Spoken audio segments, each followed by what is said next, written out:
FAO is proud to present Mr. Sorin Pasca.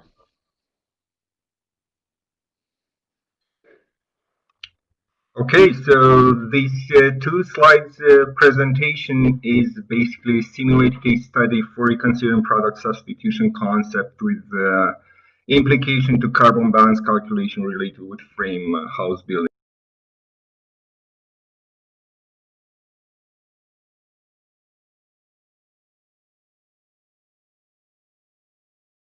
One hectare of new planted forests and of course the benefits of product substitution from actually avoiding emissions with wood instead of concrete or steel.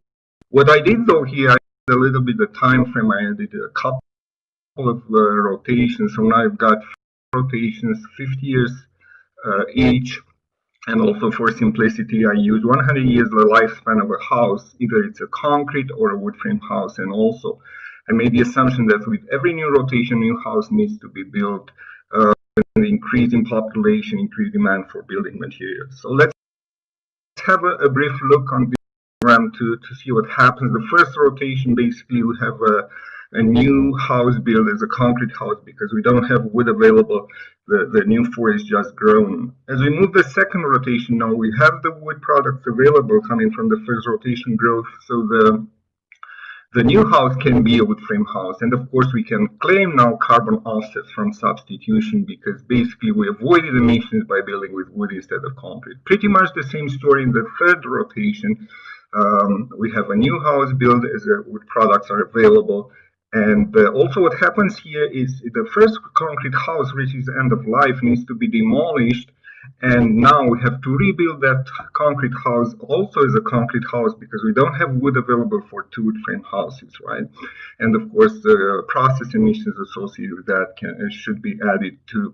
Now, as we move into the fourth rotation, is a very important point because that's, I think, the point in time where we need to rethink the way we assess product substitution, because what happens now, we have the first wood frame house reaching end of life and is demolished, and now wood products being available, but they are used to rebuild that wood frame house, not to build a new house, which will be a concrete house. So from now on, all the wood products available will be just used to rebuild old wood structures that reach end of life and are demolished. So we cannot claim carbon offsets from product substitution anymore. So that means the old carbon trend line eventually becomes negative as process emissions accumulate.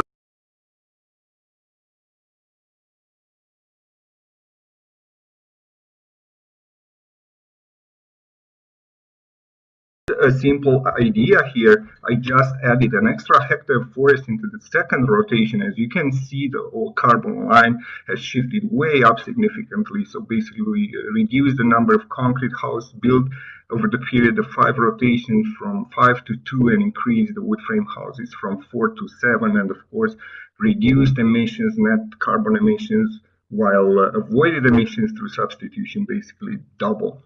So in conclusion, only a surplus in wood production, of course correlated with increased demand for building materials, can be used as a substitute product for cement or steel. Now, where can we get that extra volume of wood so we can put more pressure on natural forest, which of course is not a wise thing to do. So my view and the sustainable approach would be to increase the area of new plantations and reforestation. Now, where to get that extra land? That's just a smart idea. This is the classical view of the windbreakers and forest belts in North Dakota. So that not only increase the production of wood, but also protects the